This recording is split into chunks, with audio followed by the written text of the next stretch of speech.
채권보의 진행자 이지혜 기자입니다. 한국 채권 시장 역사상 아주 기쁜 일이 생겼습니다.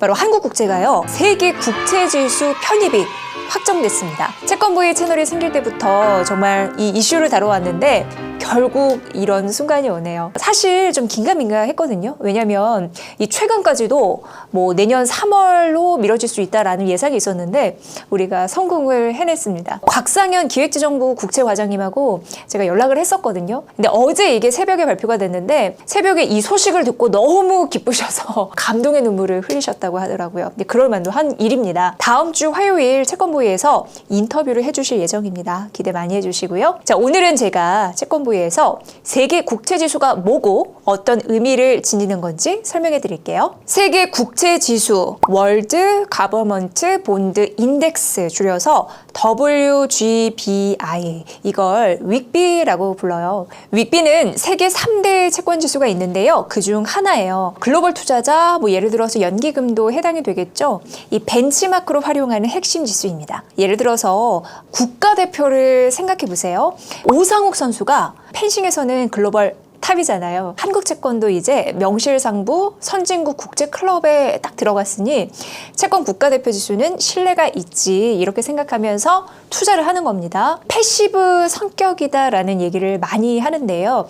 이 패시브 펀드들은 통상 지수 편입과 동시에 다른 데에서 이제 투자를 할 가능성이 큰 거죠. 발표한 내용을 보겠습니다. 글로벌 지수 제공업체인 영국 FTSE, 파이낸셜 타임스, 스톡 익스체인지 러셀은 한국 국채를 내년 11월부터 윅비에 편입하는 내용을 담은 하반기 정례 시장 분류를 공개했다. 내년 11월부터 실제 지수 반영을 시작해서 1년 동안 분기별로 단계적으로 편입 비중을 확대할 계획이라고 밝혔다. 조금 더 설명을 드리면요. 왜 한 번쯤 FTSE 들어보신 적 있죠? 이건 FTSE라고 발음을 합니다. 주식에서 FTSE 100 지수, 그러니까 FTSE 100 지수가 유명한데 런던 증권거래소에 상장된 주식 중에 시총 뭐 100개 기업이 이렇게 쭉 줄 세운 거예요. FTSE 러셀은 런던 증권거래소 그룹의 자회사인데요.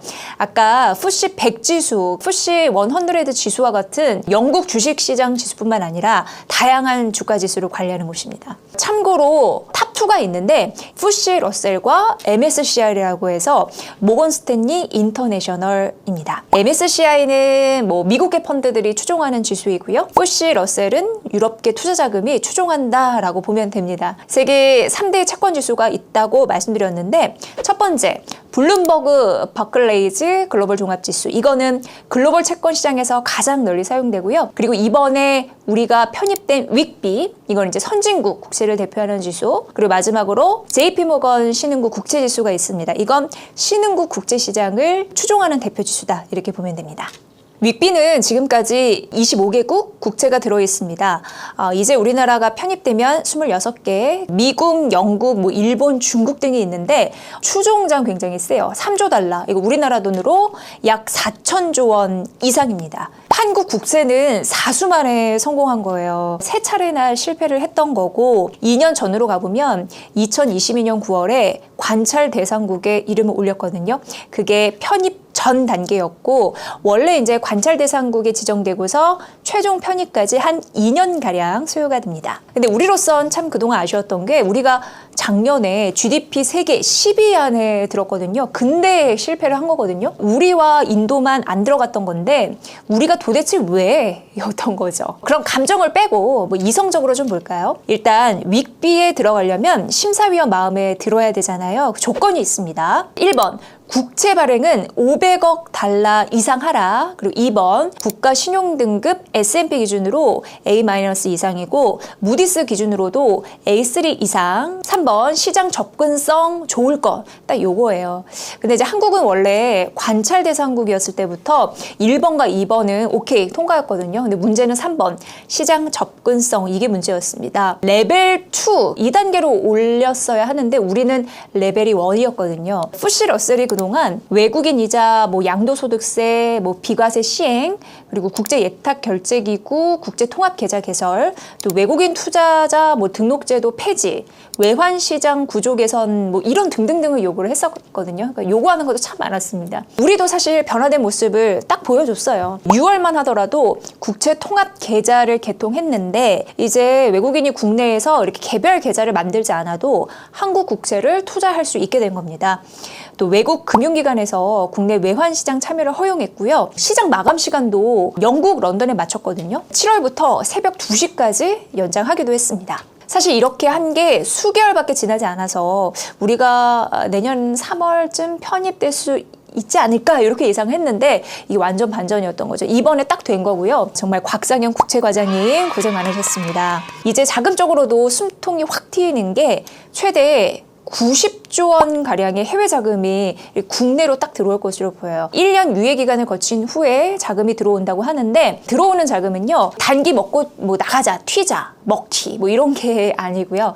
아주 장기적으로 안정적인 느낌입니다. 한국 국채 비중이 국채시장 규모에서 2.2%로 결정될 가능성이 높다고 들었거든요. 2.2%에게 할 수 있지만 추종 자금이 3조 달러라고 했잖아요. 이게 4천조 이상입니다. 여기다 2.2%니까 한 89조 되는 거고 그게 한 90조 원 정도? 최소 70에서 한 90조 원 생각하는데 우리나라 연간 국고채 순 발행 규모가 90조 원이에요.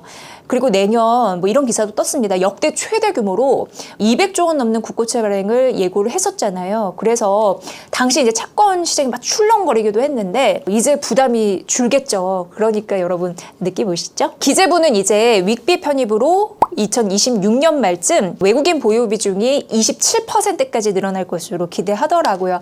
아, 참고로 윅비 비중도 알려드릴게요. 미국 국채가 가장 큽니다. 여기가 41.3%, 일본 10% 넘습니다. 그리고 중국 한 10% 안팎 9.9%, 프랑스는 6.8, 이탈리아 6.2, 독일 5.4, 그리고 영국, 스페인 순입니다. 우리가 들어가면 아시아 비중이 확대될 거라 하는데 우리는 이제 9번째 비중을 차지하게 됩니다. 일본도 꽤 비중 크잖아요. 앞서서 말씀드린 대로 2번째로 큽니다. 영향력이 큰 건데 그게 한일 관계 개선 때문에 우군으로 나섰다는 후문도 있었습니다. 최상목 부총리 겸 기획재정부 장관이 지난 6월에 한일 재무장관 회의에서요. 일본 측의 지지를 당부했다고 합니다. 그리고 예전엔 우리 국채 위상이 낮아서 사실 원화채 디스카운트가 있었는데요.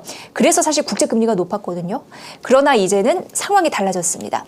원화채 위상이 올라갈 수 있으니까요. 국채시장에 해외 자금이 들어오면 국채 조달 금리가 낮아질 수 있죠. 그래서 채권 가격이 상승할 수 있는데 채권 가격이 오르면 금리 인하된다라는 관계 아시죠? 채권 가격 상승에 따른 금리 인하로 연간 최대 1조 1,000억 원 이자 비용이 줄 수 있다는 게 기재부의 분석입니다. 금리가 안정될 수 있습니다. 실제 기재부는요, 한 0.2%에서 0.6% 수준 금리 인하 효과가 예상된다라고 밝히기도 했어요. 금리 인하로 연간 1조 1,000억 원의 국채 이자 비용이 절감될 수 있다라고 하니까 이거 엄청난 또 효과 아니겠습니까? 회사채 시장도 낙수 효과가 기대됩니다. 국채 금리가 내려가면 회사채 투자 매력도 뭐 덩달아 커질 수 있겠죠. 내일 11일 한국은행 기준금리 결정 소식도 있는데 금리 인하에 힘을 실어줄 수 있겠죠. 지금 뭐 가계부채, 부동산 문제는 이게 내관이에요. 여전히 해결이 안 됐어요. 그러나 이번 재료는 확실히 금리 인하 결정에 여유를 줄 수 있는 재료입니다. 이번 경사가요. 주식시장이 더 큰 호재일 수 있다라는 얘기 들려옵니다. 한국 자본시장 위상이 올라가다 보니까 글로벌 금융시장이 바라볼 때는 신뢰가 높아진 거잖아요. 국내 자본시장이 선진 금융시장으로 격상하는 획기적인 이정표가 될 것이란 평가네요. 또 환율 안정도 기대가 됩니다. 주식시장에 더 큰 호재일 수가 있다라고 하는데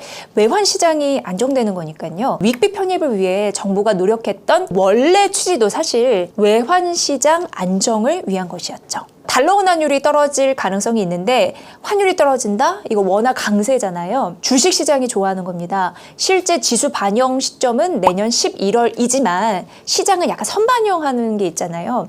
다른 나라를 봐도 편입이 결정이 나고 실제 편입이 진행되기 이전에 외국인 자금이 이렇게 들어왔거든요. 액티브 펀드를 중심으로 선제적으로 자금이 들어올 수도 있잖아요. 그러니까 주식시장 수급도 안정적으로 유지될 수 있습니다. 실제 편입까지는 1년 남아서 효과가 제한적일지도 모릅니다. 얘기하는 분들도 있어요. 그런 부분도 참고해보세요. 확실히 윅비 편입 이슈는 코리아 디스카운트 해소에 도움을 줍니다. 하나 더, 한국 증시가 15년 만에 이 선진 시장에서 강등될 위기에 있었는데 그 위기도 모면하게 됐어요. 관찰 대상국 지정을 피했거든요. 2009년 이후 한국 시장이 유지한 선진 시장의 지위를 잃을 수도 있다는 하나의 경고의 의미여가지고 부들부들 떠는 부분도 있었습니다. 근데 선진 지수에서 빠지면 FTSE 러셀 지수를 추종하는 유럽, 홍콩 이 자금이 빠져나갈 수 있기 때문에 우리로서는 걱정이 되는 거죠. 국채 편입 이슈 발표한 곳이 FTSE 러셀이잖아요. 여기에서 한국 공매도 금지 조처를 거듭 문제로 삼았습니다. 내년 3월 공매도를 차질 없이 재개해야 한다라는 숙제도 우리가 확인하긴 했습니다. 작년 11월 국내에서 공매도가 전면 금지됐잖아요. 지금은 FTSE 러셀이 뭐 지켜보겠다라는 의미 같습니다. FTSE 러셀은 다음 시장 분류를 내년 한 4월 8일 정도 할 것으로 보입니다. 이거는 우리한테 좀 신경 쓰이는 이슈예요. 이제 국채는 명실상부 선진국 채권 클럽에 들어갔습니다. 채권부의 진행자로서 다시 한번 너무 기쁘고요. 국채 편입을 위해서 노력하신 관계자분 고생 많으셨습니다. 이렇게 뭐 코리아 디스카운트 한 발 한 발 나아가는 거겠죠. 여러분도 채권 시장 많이 응원해 주세요.